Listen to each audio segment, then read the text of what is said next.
Hello friends, in the series which we are doing on the making of contemporary India from 1950 to 1990s, today we will talk about agriculture and industry, the 5-year plans.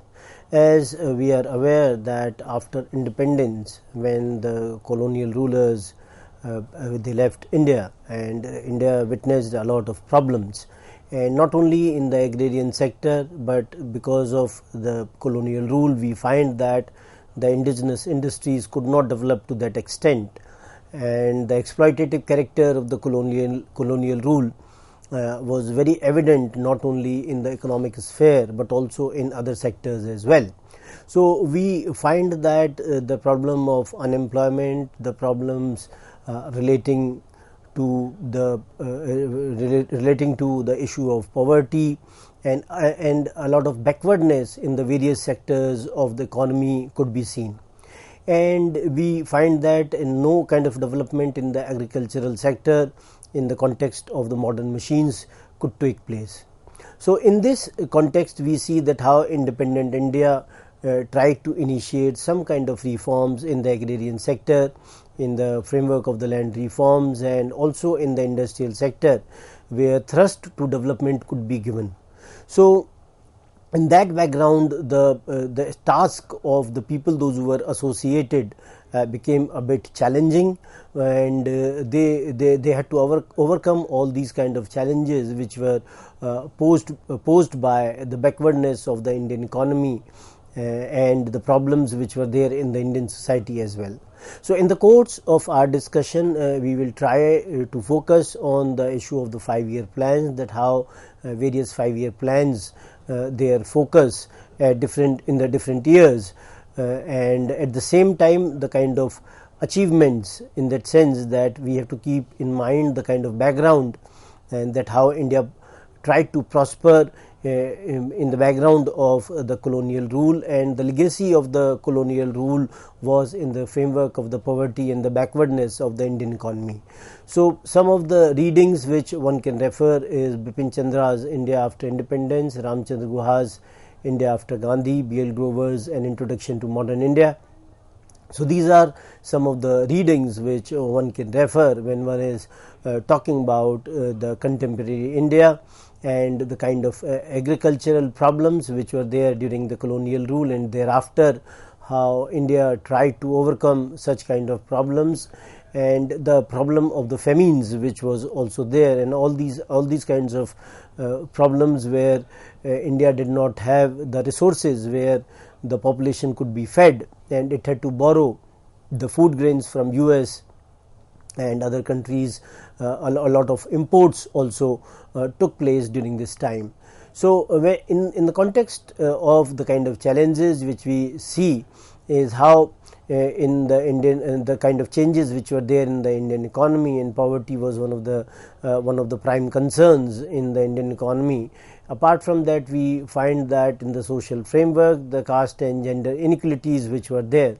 and which was in a way the situation got deteriorated because of the displacement of people during the partition times, and how to promote the national integration was another important concern of the people, those who were given this kind of a responsibility,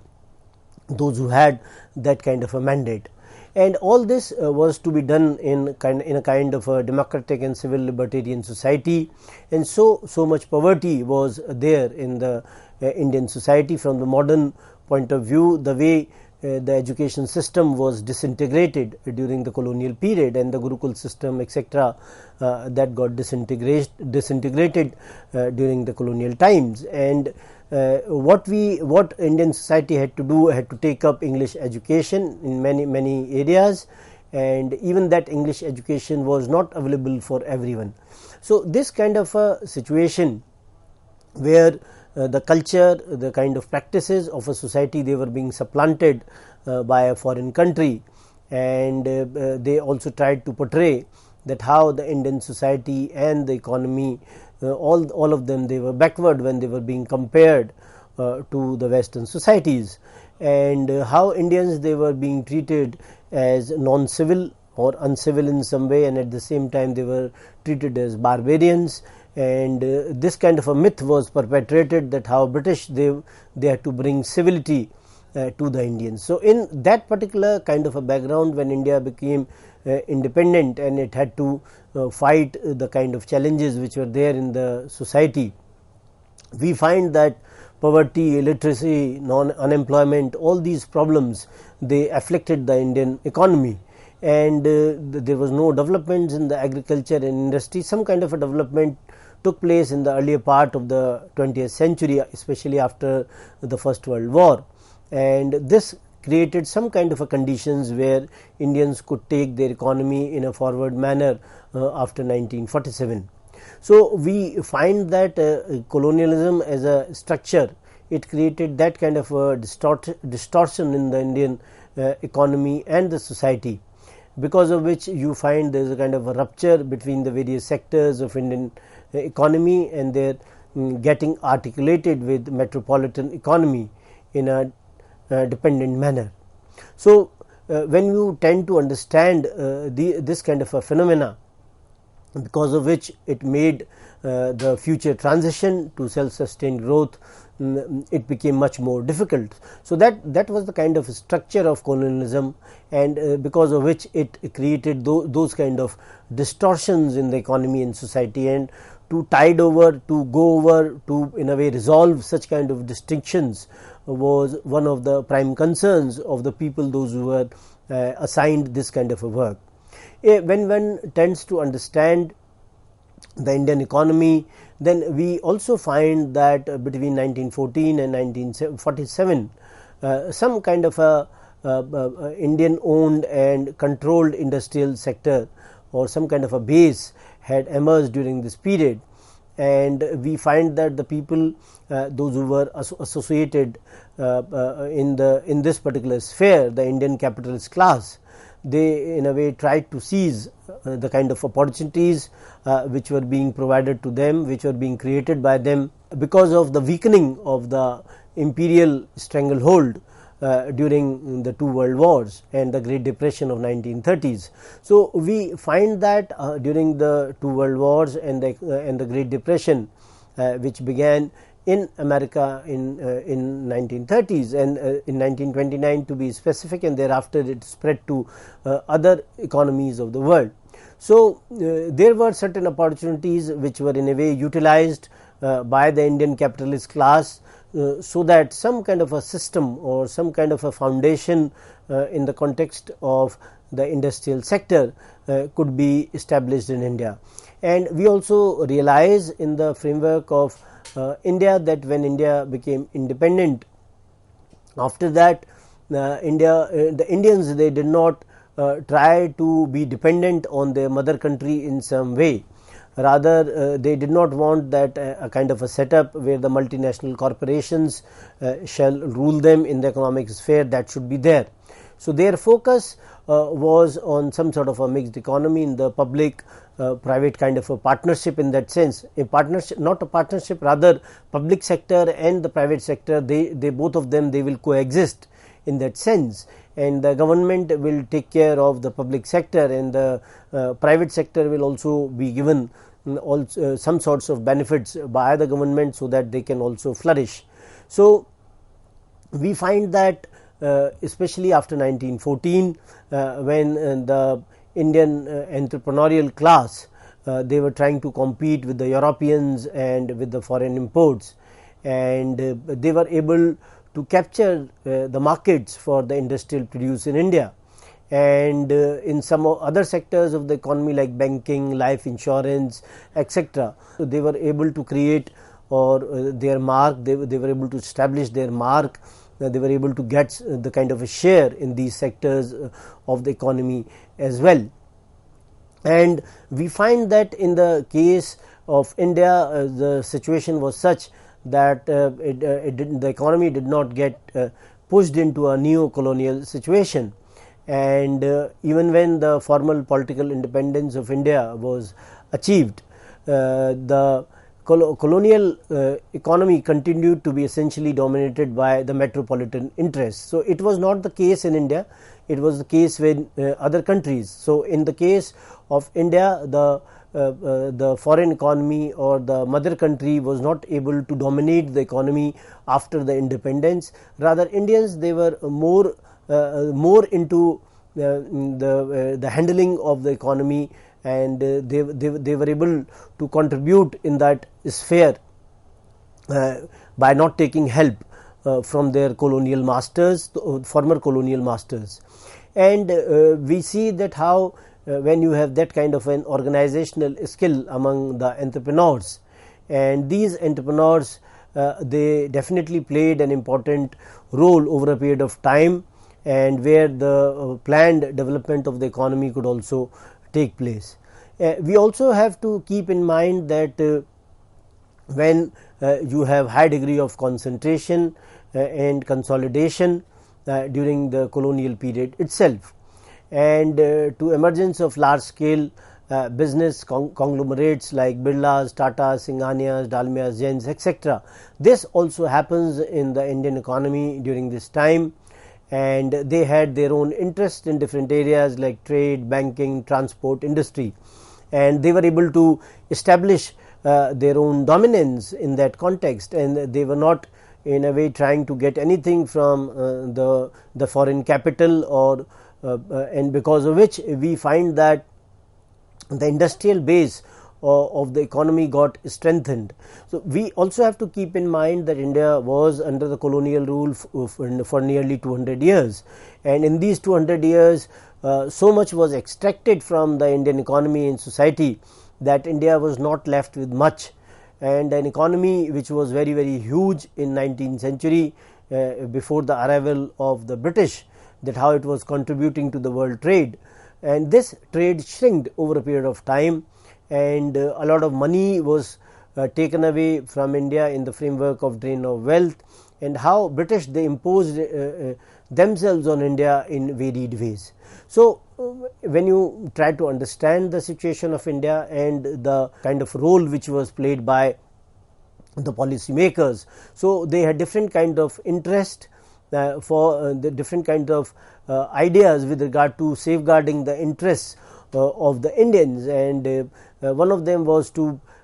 focus on the idea of self-reliance, that how indigenous industries they were to be supported, and they were to be provided all sorts of avenues, and rapid industrialization should also take place, how the prevention of imperialist or the foreign capital domination should not be there, land reforms should be there, and introduction of cooperatives, and these cooperatives especially service cooperatives for marketing, credit, etc. So we find that in the Indian context there were a lot of needs which had to be addressed, and these needs they will only be addressed when India will be self-reliant. It will be able to sustain its own economy without too much interference from the foreign capital, otherwise the foreign capital will in a way dominate them.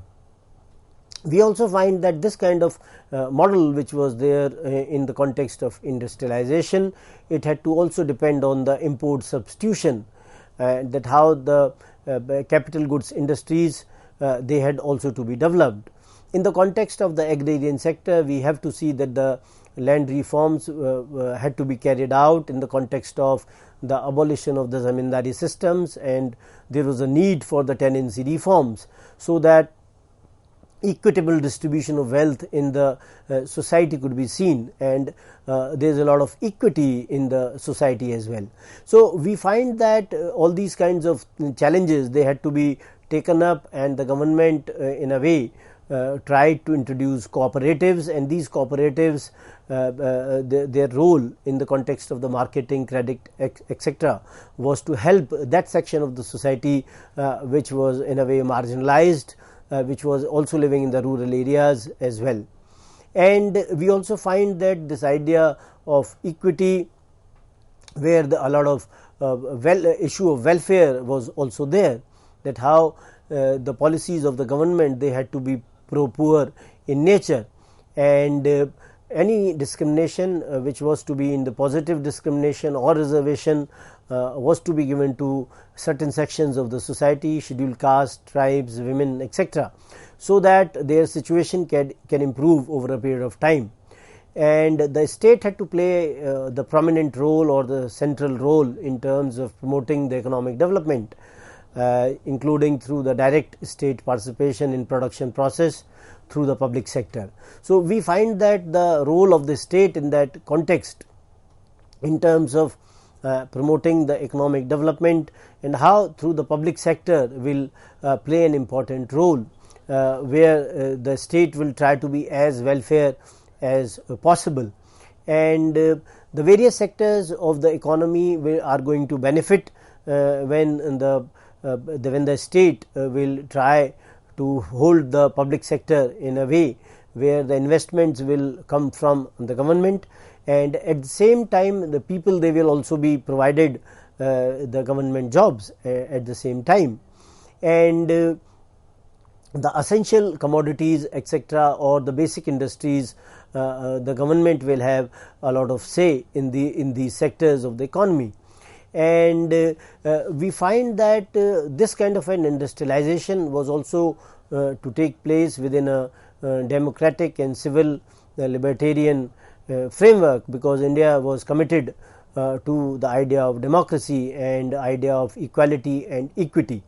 So we find that this kind of a background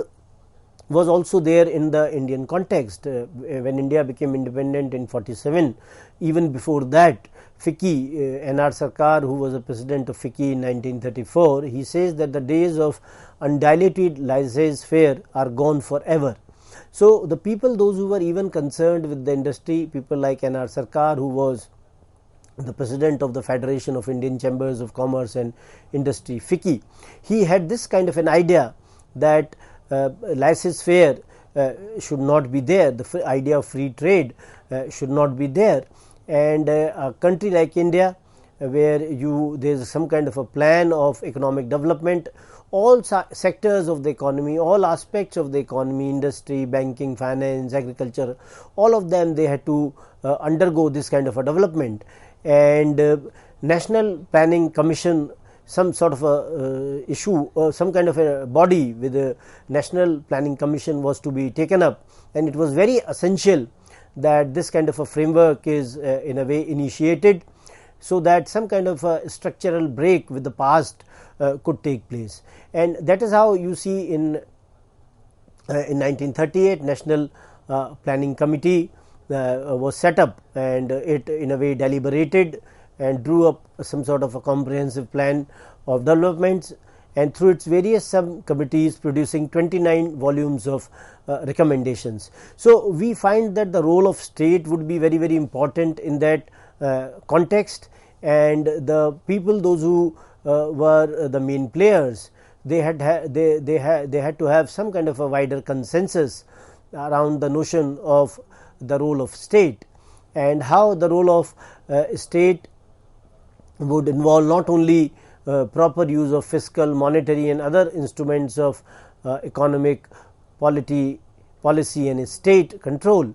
and supervision over growth process, but would also have to include a certain amount of direct participation in production process through public sector. So there was a wide consensus about this idea about the role of state, that the way the state had to participate in the production process, how it will also ameliorate or improve the conditions of the masses when the state will be one of the major participants in the public sector. And the Karachi session of the Congress in 1931, it also envisaged that the state shall own or control key industries and services, mineral resources, railways, waterways, shipping and other means of public transport. So Congress as a political party and All India Congress Committee, which also played an important role in these kind of resolutions, where we find that they were also which also formed the government after 1947. We find that they also had these kind of notions and ideas with regard to the functioning of the Indian economy. And if you see that how the private sector was in a way trying to contribute, the business leaders, they talked about a plan in 1945, and how they saw that the key cause of India's dependence on the advanced countries to be absence of an indigenous capital goods industry. So, the Bombay Plan talked about that how the capital goods industry should be in a way introduced in India, and that was one of the major impetus which was there in the second 5-year plan as well, and how the capital goods industry should be improved in India. And we find that how the foreign countries they should not provide the India should not have some kind of a dependence on the foreign countries for the plant and machinery, and any kind of external finance should not be the main concern in terms of getting all that finance. Rather, the focus of the people should be that the indigenous finance sources they should be promoted, and the foreign finance should not be the mainstay of the Indian economy. So, in that context, we see that the economic program committee, which was appointed by AICC, it also laid down certain areas like defense and public utilities, that how the public sector should participate in all of them, and how the public and private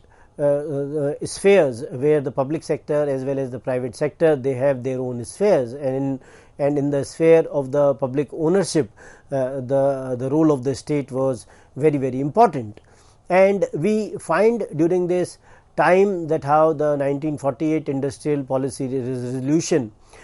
which while delineating the specific areas for public and private sector, it added that the question of nationalizing any existing industry would be reviewed after 10 years and dealt with on the basis of circumstances prevailing at that time. So, we find that the industrial policy resolution was also talking in that framework in 1948, and how the issue of nationalizing was also being there in 1948 as well. And when we tend to understand that how the 5-year plans they played an important role during this time, then we have to understand that their focus was on the national income and the per capita income, that how both of them they increase, and all sorts of inequalities of income and wealth they have to go. And the focus was also in the context of the self-reliance, and how more and more additional employment opportunities are to be generated. The issue of modernization was also very, very important, and they also talked about growth with the stability, where the prices are comparatively stable prices. So, all this we will discuss in the part 2, where we will talk about the objectives of planning. We will also talk about the kind of developments which took place during the 5-year plans, which began from 1951 onwards. 51 to 56 is the first plan, and 56 to 61 is the second one, and from 61 to 66 the third 5-year plan, and from 66 to 69 we have the annual plans. So, the kind of situation which arose at different points of time in the economy, the political factors, be it in the framework of the Chinese incursion in 1962 or the war with Pakistan in 1965, the issue of the famines in different years because of the bad monsoons, and the other indicators or other challenges which were there in the economy, all of them they will be discussed in the next lecture. Thank you very much.